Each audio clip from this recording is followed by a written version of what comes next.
So let's cook breakfast for the dinner. Tiyan. Magluto ako ng itlog kasi gusto ng asawa ko itlog laang. So marami kami ditong kamatis, oh. Kita niyo ba 'yan? Oh. Kamatis. Tapos may okra ako dito. So lutuin ko 'to ng okay pa naman 'to sa Sunday. Sunday ko 'to lutuin. Or yeah, charis. So madami kaming kamatis. Itong mga kamatis na ito ay bigay sa aking jusawa. We have a lot. So yes, so kakain tayo ng kamatis for today's video. Charot. So yes, hugasan ko lang ito muna.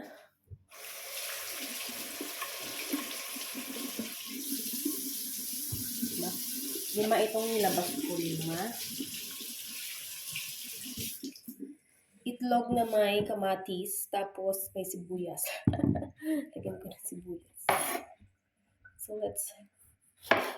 Oh my God, mali pa ako ng hiwa, oh. Ako kasi guys, yung tipo na hindi kumakain ng ng kamatis. Tawag ito? Hindi ako kumakain ng buto ng kamatis. Yes. I don't like it. Tinatanggal ko talaga siya.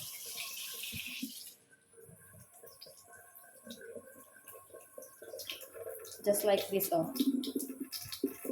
Hindi ko gusto yung buto. The seeds of tomato, I don't like it. So yes guys, ito na yun, no? 5 kamatis. Diba? Ang dami kong kamatis. Ihahalo ko lang yun sa itlog kasi gusto ko yan. Para kasi kaya ay diba kagabi nung nakaraan kasi kagabi kasi yung dinner namin is nagluto ako ng ng kaldereta na beef, soya. Padami kami ng kain. So kami ay nag-diet kaya kami dalawa. Nag-diet kami seryoso. Charot. Diba? Ang dami nitong kamatis. Ipas lang tayo sa acid. Charot. Ang dami kasing binigay na kamatis. So, para maiwasan natin yung pagkasira, lutuin natin. Lagay natin sa itlog.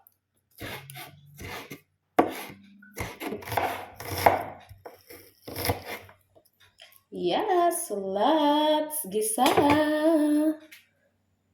So yes, lagay na natin ng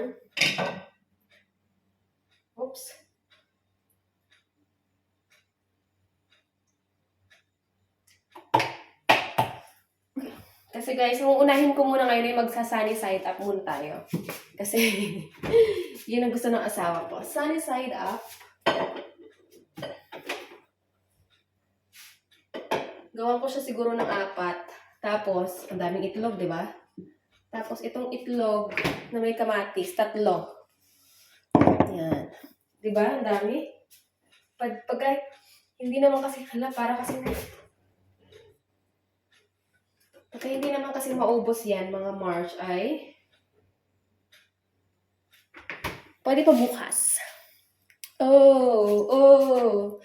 Ito na lang yung natira kong nilutong kaldereta. Kalahating kilo yun. Tapos, ang dami kong nilagay na patatas, parang 5. Tapos, 2 carrots. Tapos, yung kalahati na broccoli. Tapos, may guys, may, tawag ito? May mushroom. Di ba kakaiba yung aking Oh, may natira pa, oh. Initin ko ito baka gusto niyang kumain pa ito. Sarap. Paborito ko kaya ang beef. Para 2 klase ng itlog yung luto ko ngayon. Itlog na may sunny side up, tsaka itlog na may kamatis. Charararararara. So, habang tayo ay nagpapakulo ng mantika para sa sunny side up, atin na muna tong batihin. Oh my God. Ito ang mas gusto ko, itlog na may kamatis. Nakakatuwa dito guys yung mga itlog nila. May may expiration date. Yeah. Yan, oh. May mga nakasulat sa gilid. Ow. Yan. Tapos, syempre, lalagyan natin ng pepper. Salt. Tapos, gusto ko siyang lagyan ng konting milk. Okay na yan.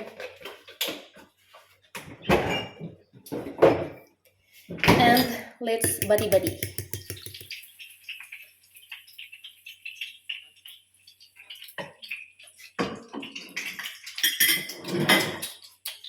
Luto na ang ating sunny side up.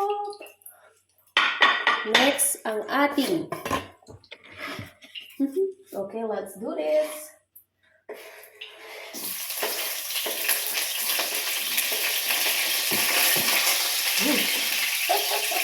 Sibuyas muna.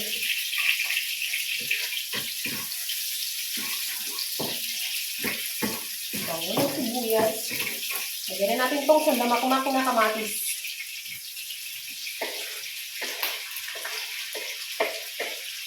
Para sabay-sabay maluto. And then, And then we're going to put our egg. Para itong kinamatisang itlog.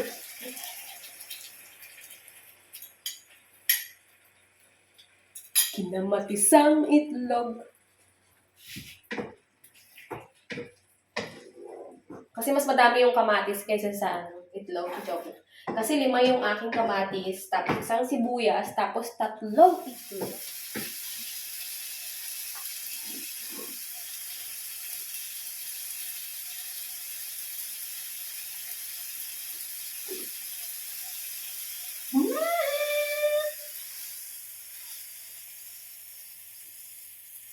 Kita niyo ba?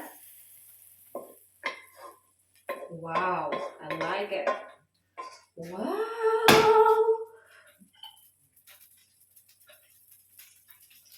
Ang sarap-sarap ng itlog. Look at that, mga sister. Try it.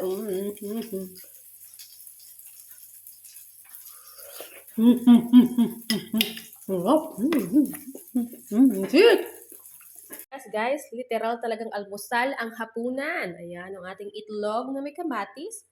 Siyempre bread, tapos yung ating sunny side up. Yes, gusto namin talaga ng well done na itlog. Of course, ang ating margarine for the bread, diba? Ayan ang aming dinner. So let's eat mga mare.